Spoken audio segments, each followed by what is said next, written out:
ספיישל טים מספר 1.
מזמינים אתכם עכשיו, בוא ותיכנס למרכז הרחבה, תתחיל לזוז, תיכנס לתוך הגוף, תהיה אורח. עזוב אותך שטויות וגינונים, קח כמה דקות, תתרווח.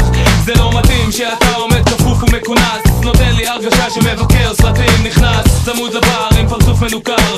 גם אם תלך אני נשאר, תשתכר, תעשן, תעצום עיניים, או שתגיע כבר מראש עם בחורה או שתיים. תן לי סיבה טובה ללחוץ בשרפת, זה לא משנה שחברה שלך מבועצת, ובחשבון הבנק כסף